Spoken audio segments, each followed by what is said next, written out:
Hi guys, welcome back to Thrive. Today we're going to be looking at raising emotionally intelligent children and how to do this. As you know, I'm Ruth and I'm a transformational life coach. So we live in a world that often praises achievement over alignment. Raising emotionally aware children is one of the greatest gifts we can give to our children. So grab a cup of tea, let's settle in, and let's talk about nurturing that kind of intelligence that truly matters, which is emotional intelligence. Okay, so let's start with what is emotional intelligence? Emotional intelligence, or EQ, is the ability to recognize, understand, and manage your emotions, both our own and others. So, children with high EQ are better at handling stress, navigating friendships, resolving conflict, and building self worth. It's the foundation for empathy, self resilience, and healthy relationships, skills that matter more than ever in today's fast paced world. So, why does emotional intelligence matter?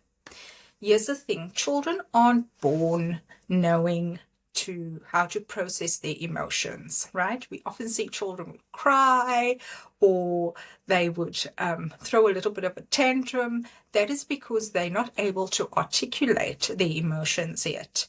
So, if we want to raise calm, compassionate, self aware humans, we need to create an environment that teaches them how to feel without fear and express without shame.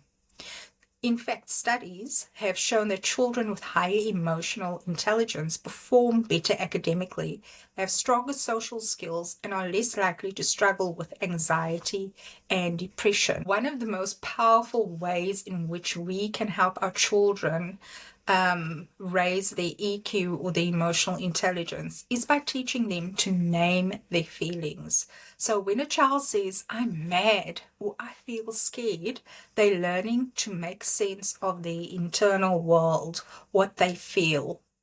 And this starts with you. As a parent, you narrate your own feelings in everyday moments. I normally say things like, I'm feeling a bit overwhelmed right now. I just need a moment to breathe. Or I'm really proud of myself for finishing that task or that gym session or whatever, or I feel accomplished. This not only normalizes emotional language, but it can show our children that all emotions are valid. So take time to speak more about your emotions in front of your child. Tell them, oh, mommy's had a really heavy, busy day, and I feel quite overwhelmed right now. I'm just going to take a moment to myself. Or I'm feeling really, really mad right now because I stubbed my toe. But make sure that your children see that you are comfortable with expressing your emotions. The next tip I want to share with you is to validate and not to fix. And this is something that we as parents can all relate to. As parents, I know that we try to fix discomfort when it occurs. But emotional intelligence grows when we sit with emotions instead of solving them immediately.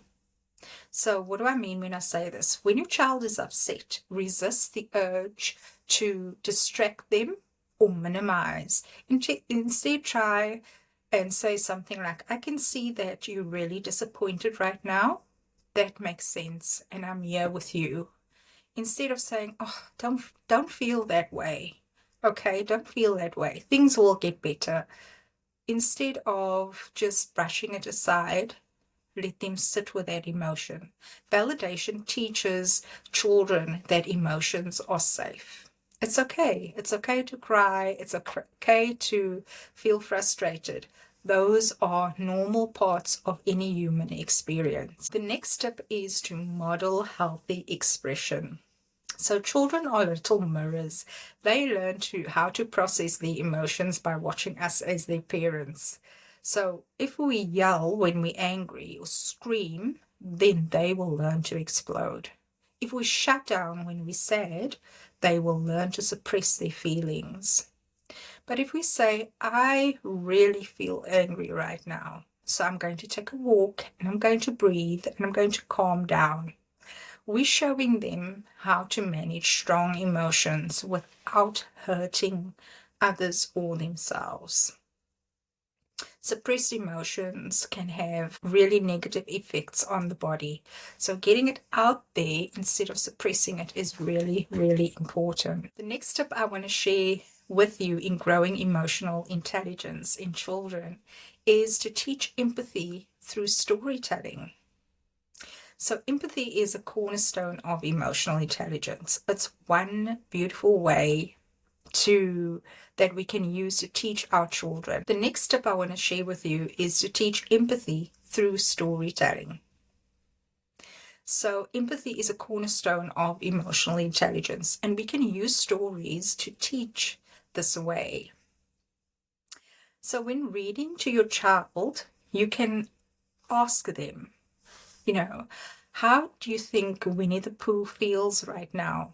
Or how do you think Tigger feels? Why do you think Tigger did that?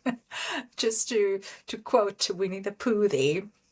This sort of builds emotional literacy and helps our children learn to see through others' eyes, a skill that will serve them for the rest of their life. They'll be able to connect with other people more easily if you teach empathy through storytelling. The last tip I want to share with you is to make your home a safe emotional place. That means there's no punishment for crying, there's no shame for needing some alone time, or there's no "you're too sensitive" or "stop that." Instead, offering gentle boundaries and big compassion can help your child heal and deal with the emotional outbursts in a safe space. You can even create a calm corner. Now, this is something that I used in my home, where I had a little bean bag in the corner for my daughter, and she could go and cuddle up in the space when she needed to. I put some soft toys there, some books, and a feeling chart so she could write down how she was feeling at the time. But create a safe space within your home where your children can go somewhere they can go to feel, breathe, and reset. And you can add little additional resources like toys, soft toys, or maybe music, some headphones you can put in that space, or an emotional chart, which sad is on the bottom end and joy is on the top end, and they can sort of articulate and express where they are on the chart. So guys, remember that raising emotionally intelligent children isn't about being the perfect parent. It's about being a conscious one. It's about slowing down and listening deeply and having those conversations with our children about the emotions and creating those safe spaces so they can grow into kind, courageous, resilient, emotionally healthy adults. And here's the truth. As you teach your child how to feel, you'll heal parts of yourself as well. Parenting is the greatest invitation to grow. I know every time I have a conversation with my daughter, I self-reflect and I sit with myself, and I can just see how we sometimes mirror each other, but it's such an opportunity for growth. So if this video resonated with you, don't forget to like, subscribe, and share it with another parent or caregiver who's on this journey as well. So in the comments, let me know what is one thing that you do to emotionally support your child's well-being. And until next time, be gentle with yourself. If you need help on this journey, you can send me an email on the email provided below, and we're all in this together. So until next time, be gentle with yourself. You're doing beautiful work, and take care.